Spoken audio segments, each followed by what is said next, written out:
Hello बच्चों, कैसे हो आप सब लोग। आज हम लोग देखने जा रहे हैं derivation of refraction from a spherical surface. तो इसका डेरिवेशन देखते हैं विदाउट वेस्टिंग एनी टाइम कैसे करते हैं। जैसे कि आप देख पा रहे हैं, हमने यहाँ पे जो सरफेस कंसिडर करा है दैट इज़ अ कॉन्वेक्स।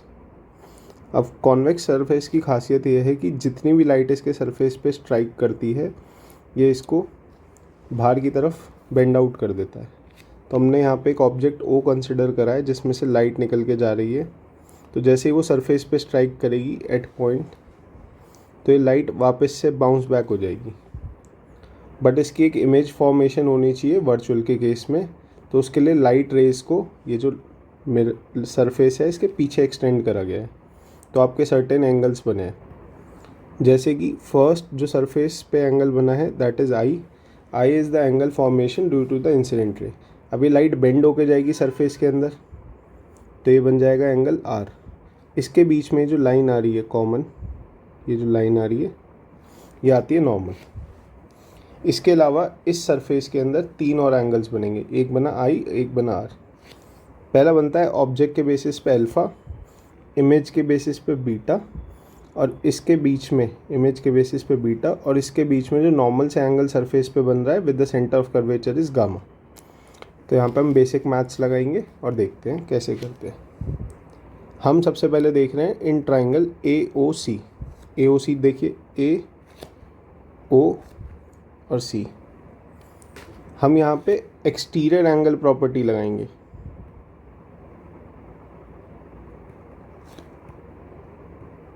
तो जैसे आप एक्सटीरियर एंगल प्रॉपर्टी लगाएंगे आपको पता चलेगा angle I is equal to alpha plus gamma.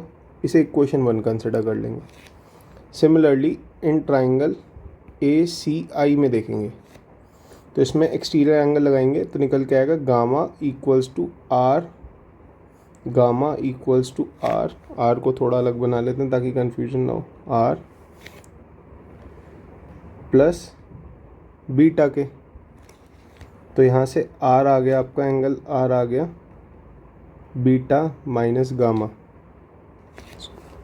या फिर कह सकते हैं गामा माइनस बीटा। इसे इक्वेशन 2 कंसिडर कर लेंगे। अब हम इसके जितने भी एंगल्स हैं उनको tan के रिस्पेक्ट में लिख लेंगे। क्यों लिखते हैं tan के रिस्पेक्ट में, आपको समझना पड़ेगा। tan थीटा जो होता है परपेंडिकुलर अपॉन बेस होता है। तो जब आप इस फिगर्स के अंदर तीनों बनाएंगे बेस के साथ जितने भी tan बन रहे हैं, तो आपको ये पता चलेगा जो ऑब्जेक्ट है जिस हाइट पे लिया गया है और टू द डिस्टेंस क्या रेशो निकला है। तो tan अल्फ़ा निकलेगा an upon O N. Similarly tan beta निकलेगा an upon I N. Similarly tan gamma निकलेगा an अपॉन सी एन।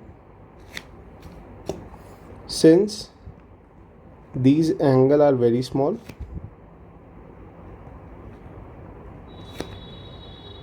ये जो एंगल फॉर्मेशन है वेरी स्मॉल हुआ है, इस सिचुएशन के अंदर tan अल्फ़ा को almost equals to alpha consider कर लेंगे, tan बीटा को almost equals to beta consider कर लेंगे, और tan गामा को almost equals to gamma consider कर लेंगे।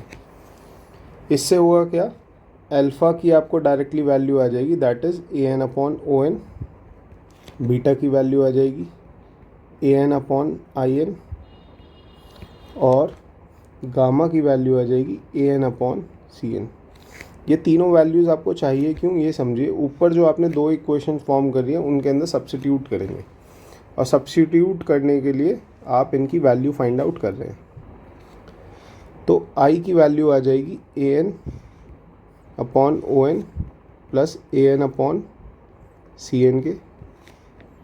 सिमिलरली आर की वैल्यू आ जाएगी an upon C N minus an upon I N के। ये कहाँ से आई है, आपने पीछे निकाला था।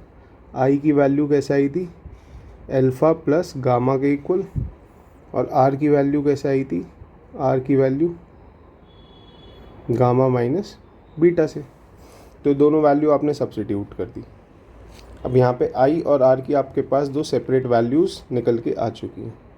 आई is the incident angle, r is the refracted angle. इसके बाद कुछ नहीं करना, बहुत छोटा सा काम करना है। बाय अप्लाइंग स्नेल्स लॉ, हम सब जानते हैं कि जब भी रिफ्रैक्शन होता है तो स्नेल्स लॉ फॉलो होता है। स्नेल्स लॉ है क्या? Sine I upon sine R equals to 1 mu 2. 1 mu 2 represents that the light is entering from first surface to the second surface, which can be represented in a normal way of mu 2 by mu 1, where mu 2 is the refractive index of second medium and mu 1 is the refractive index of first medium. तो इसको simplify कर लेंगे, क्या आएगा? mu 1 sin i equals to mu 2 sin r. Similarly sine i को almost equal consider करा जाएगा i के, और साइन आर को ऑलमोस्ट इक्वल कंसिडर करा जाएगा आर के।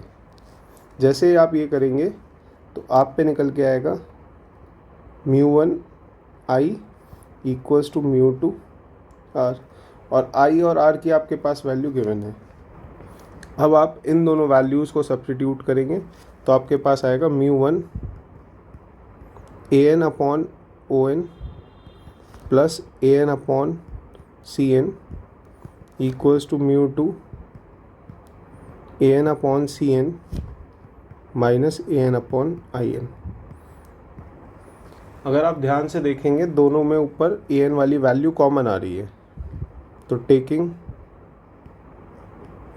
ए एन कॉमन फ्रॉम बोथ,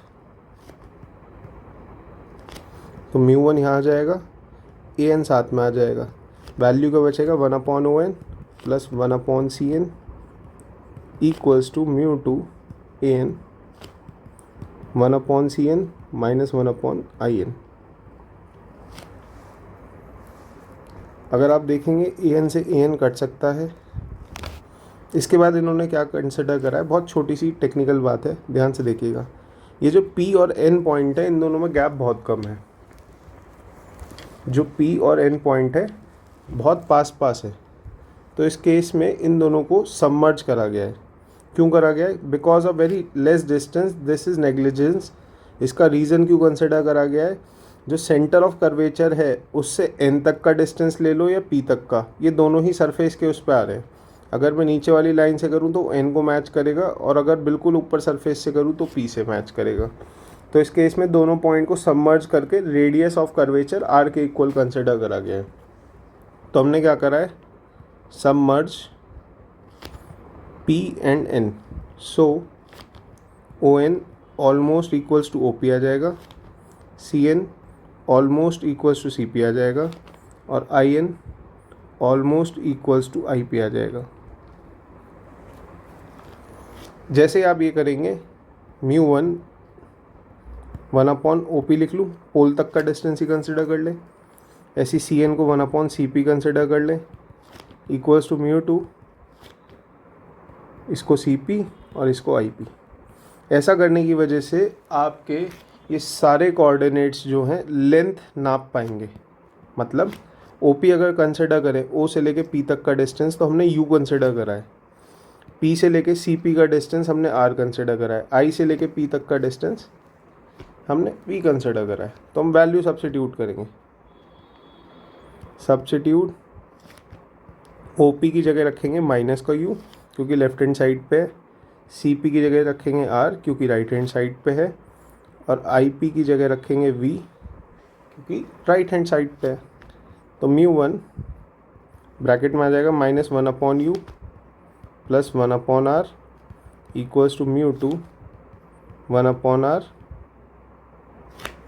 और माइनस का 1 अपॉन वी। आप इसको अंदर ले जाएंगे, म्यू 1 अंदर ले जाएंगे, म्यू 1 माइनस का upon you plus mu 1 upon are equals to mu 2 upon r minus mu 2 upon v. आ गया? अगर आप ध्यान से देखेंगे आपके पास दो जगह आर आ रहा है, एक तो इस वैल्यू पे आ रहा है, एक इस वैल्यू पे आ रहा है, तो दोनों को एक साइड ले जाएंगे। μ2 माइनस μ1 अपॉन r हो गया। दोनों की जगह r क्यों रख दिया? क्योंकि बेस सेम था। और उसी तरीके से ये वाला वैल्यू इधर चला जाएगा, तो ये बन जाएगा μ2 अपॉन v प्लस का और माइनस का μ1 अपॉन u। प्लस माइनस क्यों आ रहा है? Because of the sign convention. अब आपने अगर जनरली फार्मूला पढ़ा हो तो 1 अपॉन V minus 1 upon U focal length के फॉर्मूले के इक्वल होता है। ये क्यों करा? ताकि u और v का सही रिलेशन बन सके। तो v को आपको नेगेटिव बनाना है, तो आप करेंगे क्या? On multiplying equation by negative, पूरी इक्वेशन को नेगेटिव से मल्टीप्लाई कर देंगे। तो μ1 upon u minus μ2 upon v equals to μ1 minus μ2 upon r। ये आपका बन जाता है रिफ्रैक्शन फॉर्मूला।